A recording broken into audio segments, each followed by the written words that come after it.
That'll bring up Antron Brown, the new team owner, the Matco driven machine. And here comes Mike Salinas, who just got bumped out.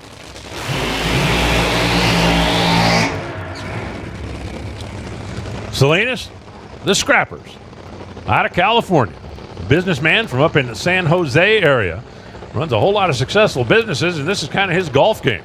And for the whole family as well. His daughter's race, it is a family affair when they come out here. Rob Flynn took over the top spot out there as Alan and Brian moved over to Camp Coletta during the offseason, and they really didn't look like they missed a step out in Pomona. For Antron Brown, just about everything's different. He's the boss now. I saw his car parked out there earlier this morning. It says Antron Brown, owner. Used to say Antron Brown, driver. That whole program of Antron Brown starting his own team and going out there, it's been very interesting to see all the people in the pit area who have wanted to work for and with Antron Brown. From multiple other teams, when the opportunity went to work with Antron, he's starting a new team, fresh start, new team owner, people came calling. He had the pick of the litter, so to speak, and Antron has got exactly the team he wants. And he's got most of the team he had last year over there at DSR, including Mark, Brian, Brad.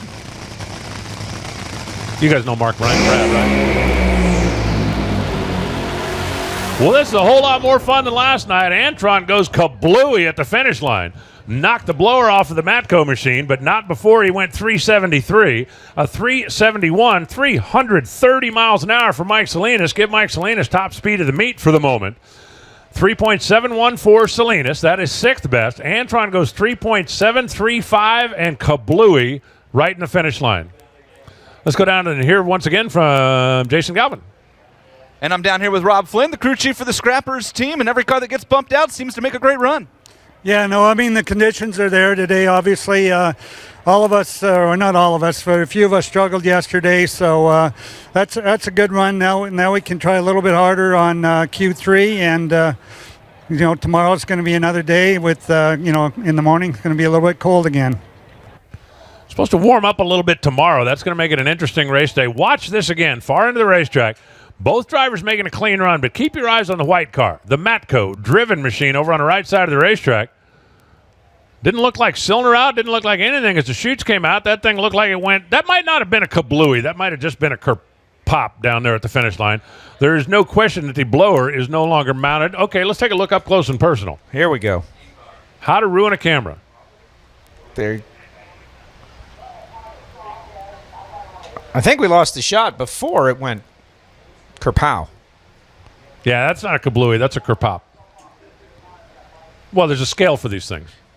So on that note, Mike Salinas last night after his run, went over and talked to him. I was down top end of the racetrack, and it's like, is that weak shake? He said, absolutely, weak shake. We just didn't have enough engine. When we came up, it was X temperature, and the temperature dropped so rapidly, we couldn't compensate, shook the tires. Right there, they made a nice hit. And looks like we may have some Silverados rolling out there. So we're going to have a little bit of a cleanup down there on Antron Brown's side of the racetrack. Everybody checking things out down there. The drag mat going to pick up whatever might be left out there as far as nuts, studs, fasteners that got dislodged when the blower came off. Hey, try this on for size. You would think, right? Top fuel car, 12,000 horsepower. Man, you want the biggest, strongest, toughest fasteners you can get, right? You know what holds the blower on? Aluminum studs. True story. If the car backfires, you want the studs to break. Let the blower come loose, let the concussion escape, and hopefully do minimal damage. If you got that thing bolted down with chromoly or with ARP fasteners and it goes kerbang, you're liable to do a whole lot more damage. You want those fasteners to break, so that's why the blowers are held on with aluminum studs. True story. NHRA 101. I've been out here interviewing Antron for over 10 years, and he just said something I don't think I've ever heard you say, Antron. You said, that was expensive. I watched you just sign your first oil down slip as a team owner. It was your first blow up as a team owner. How different are these moments from outside of the car? It's always different. It didn't change any. Even when I was driving for Shoe back in the day, if I got out the car, you look at it like that's expensive because you never want that to happen. And no matter what it is, and something happened. It was trucking along down the racetrack. The Matco car was just going down like it did, and it just it let go right as I went through the trap. So we'll get back, we'll assess it, and we'll see what happened and try to find out what part failed because it was running along there just fine, and it went bang. I don't like it when it goes bang. Yeah, that's your wallet that's getting banged now.